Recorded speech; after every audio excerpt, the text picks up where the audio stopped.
ভোটের আগে উত্তপ্ত ব্যারাকপুর, যেখানে এক অন্তঃসত্ত্বা তৃণমূল কর্মীকে মারধর করা হয় বলে অভিযোগ এবং এই অভিযোগ বিজেপির বিরুদ্ধে। রক্তাক্ত হন ওই মহিলা। বিএন বসু হাসপাতালে ভর্তি আক্রান্ত মহিলা তৃণমূল কর্মী। 4 জনের বিরুদ্ধে টিটাগড় থানায় ইতিমধ্যেই অভিযোগ দায়ের করা হয়েছে, যাদের মধ্যে একজনকে গ্রেফতার করেছে পুলিশ। পারিবারিক বিবাদে মারধর দাবি করা হয়েছে টিটাগড় থানার পুলিশ সূত্রে। এসআইআর এর কাজে সাহায্য করেছিলেন মহিলা, সেই কারণেই মারধর, অভিযোগ ব্যারাকপুরের তৃণমূল প্রার্থী রাজ চক্রবর্তীর। পারিবারিক অশান্তি, ঘটনার সঙ্গে রাজনীতির যোগ নেই, পাল্টা দাবি ব্যারাকপুরের বিজেপি প্রার্থী কৌস্তব বাগচি। অফিসেই আমাদের ওয়ার রুম থেকে এসআইআর কাজ করতো আর কি, এবং ও এই অবস্থায় কিন্তু আমাদের অফিসে আসতো, কাজ করতো, এবং সিম্পল একটা মধ্যবিত্ত পরিবারের একদম সিম্পল এর সঙ্গে কোনো পলিটিক্স ছিল না, কিন্তু এটা একদম পার্সোনাল জায়গা থেকে উঠে এসে কিন্তু এটা পুরো পলিটিক্যাল হয়ে গেল। একবারও বললো না যে ওই শারীরিক অবস্থা দেখো, ডাক্তার বলছে আমাকে একটু সময় দিন, তারপরে আমরা বলতে পারবো। জাস্ট ওয়াশ হয়েছে, এখন কি হবে ইউএসজি, এখন ইউএসজি করতে নিয়ে যাবে এখন, তারপরে রিপোর্ট দেবে কি অবস্থায় আছে। তৃণমূল কংগ্রেস কতটা ঘৃণ্য এবং জঘন্য পর্যায়ে পৌঁছেছে, একটা পারিবারিক গন্ডগোল, এবং এটা করে আক্ষরিক অর্থে তো মহিলাটিরও সম্মানহানি ঘটছে। আমি বলছি আপনাদের বলছি, যাদের বিরুদ্ধে অভিযোগ তুলছে সামনে বাড়ির লোকেরা তাদের সম্পর্কে কোনো অভিযোগই করেনি, বলেছে না এরা ছিল না। আমি বলছি তো, এবং প্রথমার্ধে তারা কিচ্ছু করেনি, পরবর্তীকালে তৃণমূল দলের নেতাদের চাপে পড়ে তাদের এই অভিযোগগুলো করতে হচ্ছে। কেন্দ্রীয় বাহিনীকে হুঁশিয়ারি বিতর্কের মধ্যেই মহিলাদের বার্তা দিলেন মমতা বন্দ্যোপাধ্যায়। তিনি বলছেন যে তিনি শুনেছেন আইটিবিপির ডিজি মেয়েদের চেক করার কথা বলেছেন। গায়ে হাত দিলে, অসম্মান করলে মেয়েরা প্রতিবাদ করবে, আপনাদের উপর হামলা করলে একজোট হয়ে রুখে দাঁড়ান। বড়োয়ার সভা থেকে আহ্বান তৃণমূল নেত্রী মমতা বন্দ্যোপাধ্যায়ের।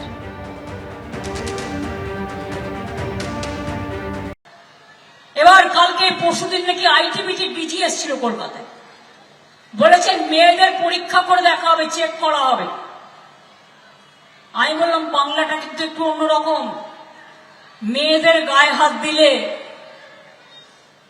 অনেক মহিলাই হোক আর ছেলেরাই হোক, মেয়েদের দিয়েও যদি গায়ে হাত দিয়ে অসম্মান করো, মহিলারা কিন্তু মুখ বুজে থাকবে না, মহিলারা তার প্রতিবাদ করবে।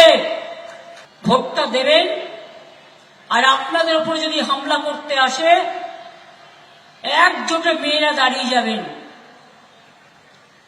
ওরা লক্ষ লক্ষ নিয়ে আসুক বাইরে থেকে, বাইরের সব নেতারা দখল করে এখানে বসে আছে, আর ভোটের আগের দিন কাউকে কাউকে দিয়ে গ্রেফতার করানোর চেষ্টা করবে, তাই সব চেঞ্জ করেছে। তৃণমূল কংগ্রেস কিন্তু মাথা নত করতে জানে না, লড়াই করে ছিনিয়ে নিতে জানে।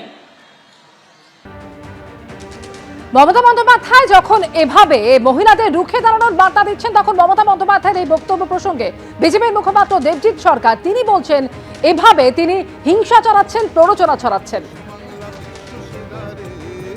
প্ররোচনা ছড়াচ্ছেন, হিংসা ছড়াচ্ছেন, মানুষকে বাধ্য করছেন যে সংবিধানের বিরোধিতা করার জন্য, ভয় দেখাচ্ছেন।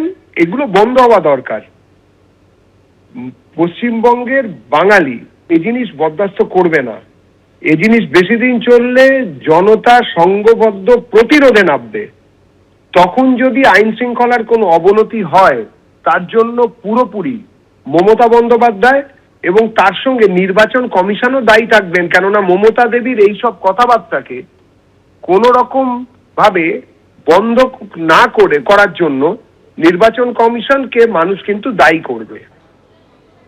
আর এবার শিউরের রবীন্দ্রপল্লীর ছবি রাখবো, যেখানে পুলিশ ও কেন্দ্রীয় বাহিনীকে ঘিরে বিক্ষোভ দেখালেন বিজেপি প্রার্থী জগন্নাথ চট্টোপাধ্যায়। জগন্নাথ চট্টোপাধ্যায়ের সঙ্গে পুলিশের বচসা বেঁধে যায়।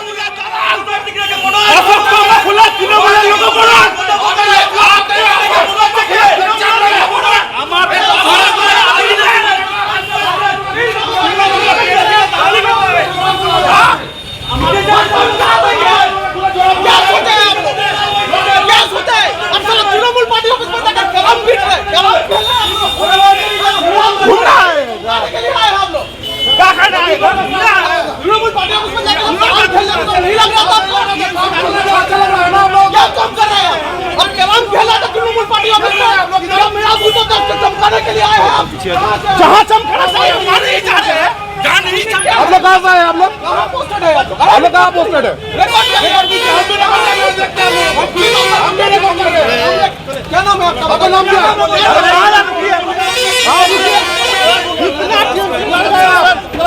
कितना ठीक से घर का हम लोग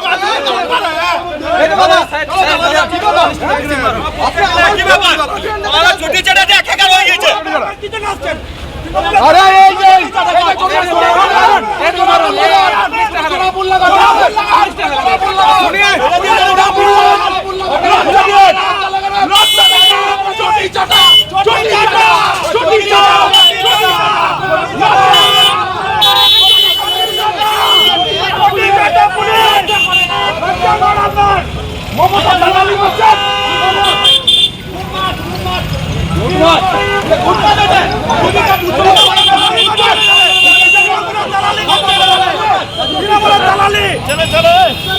বিজেপি যা শুরু করেছে, কেন্দ্রীয় সরকারের পুলিশটাকে বিজেপির দলের কর্মী বা আরএসএস এর কর্মী ওরা ভাবতে শুরু করেছে। ওদের অঙ্গুলি হেলনে না চললেই তখন তারা যদি নিরপেক্ষতা বা বজায় রাখে, তাহলেই কিন্তু বিজেপির নেতাদের গায়ে গাত্ত জ্বালা হয়ে যাচ্ছে। তাদের একটাই ধারণা যে মোদি পাঠিয়েছে পুলিশ, তারা আমাদের হয়ে কাজ করবে এবং আমরা যা বলবো তাই শুনবে। এসআইআর এ ভোট লুট করেছে, এইভাবে আরেকবার ভোট লুট করে আমরা তৃণমূলকে হারাবো। আরে এটা তো অত সহজে সম্ভব কখনো? এটা সম্ভব নয়। মানুষ তার যোগ্য জবাব দেয়। দেখুন, 16 নম্বর ওয়ার্ডের আমাদের একটি বুথের বুথ প্রেসিডেন্ট, হঠাৎ করে আমরা শুনি যে সিউড়ি থানার পুলিশ কেন্দ্রীয় বাহিনী নিয়ে সেই বুথ প্রেসিডেন্টকে চমকাতে গেছে। খবর আসার সঙ্গে সঙ্গে আমরা যাই, দেখি যে সত্যিই তাই, সেখানে কেন্দ্রীয় বাহিনী এসে আমাদের বুথ প্রেসিডেন্টকে চমকাচ্ছে। আমরা বলি যে আপনাদের কাজ কি তৃণমূল পার্টি অফিসে ক্যারাম খেলা আর বিজেপির বুথ সভাপতিদের চমকানো? তো সিউড়ি পুলিশের যে অফিসার, আমি এটা নিয়ে অবজারভারদের কাছে কমপ্লেন করেছি, পুলিশ অবজারভার কমপ্লেন করেছি, জেনারেল অবজারভারকে কমপ্লেন করেছি, থানায় কমপ্লেন করেছি। প্রতিদিন কি বিজেপির বুথ সভাপতি থেকে চমকানো কাজ কি এটা তৃণমূল যেটা পাচ্ছে না সেটা কি পুলিশ করছে? ফার্দার যদি এটা হয় তাহলে আমরা এখানে যে পুলিশের যে অফিসাররা আছে এবং যে পুলিশ অফিসার এসব নিয়ে যাচ্ছেন তার বিরুদ্ধে আমরা স্পেসিফিক কমপ্লেন আজকে কমিশনের কাছে করছি। ইচ্ছাকৃতভাবে করছে, কোনো পলিটিক্যাল ইন্টেলিজেন্স না নিয়ে। আমাদের রাজনৈতিক কর্মী সবার বিরুদ্ধে মামলা থাকে, তা বলে এসে তাকে বাউন্ড ডাউন করে বলবে যে আপনি ভোটের দিন বেরোবেন না, ভোট করবেন না, আমার বুথ সভাপতি ভোট করবে না। এই জিনিস এখানে চলবে না। ক্যারাম খেলছিল, অভিযোগ করেছিলাম, সাসপেন্ড হয়েছে। এবিপি আনন্দ এগিয়ে থাকে, এগিয়ে রাখে।